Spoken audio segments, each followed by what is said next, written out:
Maybe this is your first home, or maybe you haven't bought and sold in a while. So this is going to be a little refresher on how to choose an agent. And I'm going to look at 6 major things to look at when you're hiring an agent.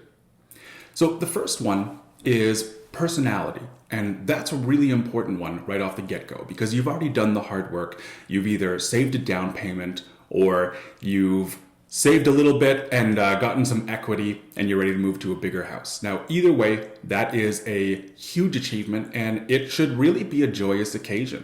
It should be as little stress as possible and as much enjoyment. And the truth is, if every time you go to see your realtor, see houses with them, or have them come over or read a text, and your heart kind of goes, "Ugh, this person again," then that's probably not the right person for you. Now, realistically, I'm going to break this down into 2 types of realtors. Of course, there are more types, but this is sort of a really great little divider, fork in the road for which type is best for you.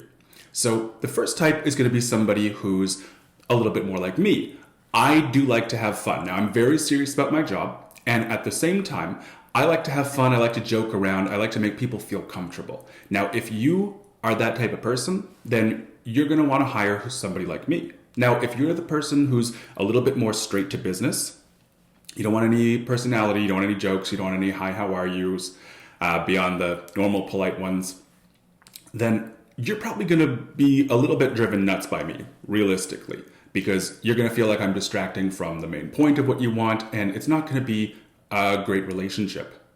And the biggest one is, you might not trust me. You might not feel like I'm right there with you. Now, on the other side, if you are somebody who really enjoys sparkling personalities, who are also really good at their work, then you're probably not going to like somebody who is just straight to business, very serious all the time, and doesn't necessarily have a whole lot of personality that they bring to the job. Now, that's not to say that they don't have that in their personal life, but it's how they approach the job. And again, this is a huge, huge first in your life, whether it's the first time you're buying a home or you are selling a home for the first time, buying another one. So you really want to make sure that this is as enjoyable an experience as you can. And again, if you're not really feeling like you're getting along with your realtor, or you just don't enjoy spending time with them, they're probably not the right one for you. So the next one we're going to look at is methodology. So with methodology, what I mean is, how do they actually work? How do they do their job? So for instance, if you're buying a home, how do they send you the homes that they think that you would like and are a good match?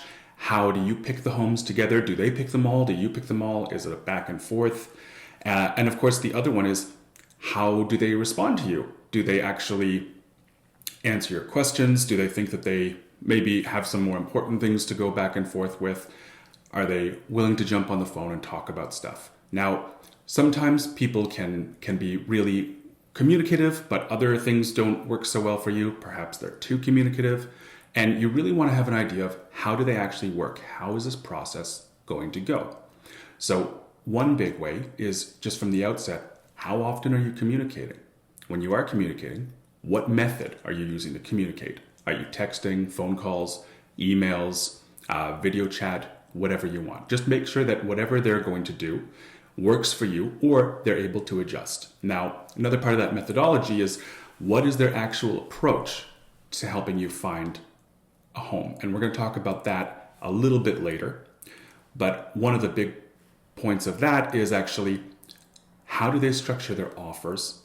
How do they like to approach negotiations with their counterparts on the other side, whichever it is? And what strategies do they actually use to help you achieve your goals? And that can be a number of things. We can get into that a little bit in another video, but you really want to figure out whether or not their methods are something that is going to work for you or not. Now, we're going to jump into testimonials, would be the next one. And those can come in a lot of forms. It could be something as simple as website reviews or Google, depending on how you actually rate those. Or it could be something like, they have clients that you're willing to speak to, that are willing to speak to you, or perhaps you have a friend who's actually used them as a realtor.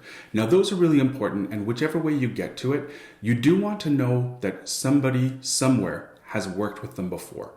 And that's really important, because if you're not confident that they're going to do a good job for you, then you're probably not going to trust them. And that can be in a good or bad way. Well, not trusting somebody is probably never the good thing, but it could protect you. And that's what's really important. So do you trust that they're giving you the right advice for your situation? And that is, of course, so important, because if you don't trust what they're saying, it is going to make the whole process take a lot longer, and it's going to be a lot more frustrating for you.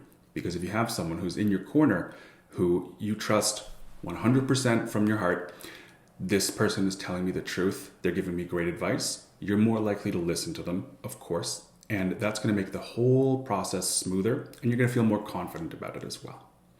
Now, the next one is proactivity. And a lot of the time people think proactive equals good. And proactivity, it's a huge range from very, very proactive to very, very not proactive. And more proactive doesn't necessarily mean better. For instance, if I think that you're looking for somebody whose proactivity, let's say we'll rate them 8, and you actually want somebody who's a 4, you're going to feel like I'm texting you all the time, emailing you, calling you, sending you stuff, and you're like, okay, leave me alone, you're being a little pushy. And on the other hand, if I think that you're a 4 on proactivity and you're really an 8, then you're going to feel like I'm not being responsive. You're going to feel like you can't get a hold of me. I'm not answering in a timely manner. I'm not sending you listings as quick or booking showings as quick as you'd like. So you really want to have a conversation about this and figure out, what is it actually like working with that person? Now, maybe they have a little flexibility on their proactivity, maybe not. So really dig into that. And in the next video, we're going to go into some questions you can ask to find out things like that. Now, the 5th one is, do they do a proper consultation with you? And what I mean by that is, you do not want the agent who you call and you say, hey, I want to buy a house. I'm kind of like thinking about these condos. I've been looking at this condo, and their response is, great, I'll meet you there. Let's see it tonight. That is a person who is not interested in your best interest, and they're just really looking to make a quick sale. And that's kind of me being polite, to be quite frank. What you want is somebody who's going to sit down with you, make sure that you understand everything that you need to about going into this process. They're going to get to know you, what you like, what you don't like, what's going to work for you now versus long term, and they're going to be investing in you. They're going to be investing in you like you're investing with them. And the idea is to actually create a partnership, because if they don't know all about you and what you want, how can they possibly help you get it? And really, that's what you're hiring somebody to do, right? You have a problem, which is that you don't have a home and you want one. And you're hiring somebody who's going to help you fix that problem. So when we get to does a proper consultation, they're going to want to know all about your life, your needs, your wants, your dreams. We'll get a little bit more into that later. And at the end of the day, they really want to know how you approach everything. Are you going to be safe in this decision? How can they best help you? What neighborhoods you're looking for, what you don't want. And basically, you want to let them get as inside of your brain as you're comfortable with, so that they can always be helping you to the best of their ability. Now, the last one is, you want somebody who has your best interests at heart. And if you feel like somebody's looking at you and they're just seeing a commission check or a few dollar signs, you're probably right. And on the other side, if you're looking at somebody and you feel like this person's going to do a great job for me, they care about me, and this is going to go really well, I trust them, I feel like they're in my corner, then you're probably right too. Was this helpful? If so, share, subscribe, and I'll see you next time.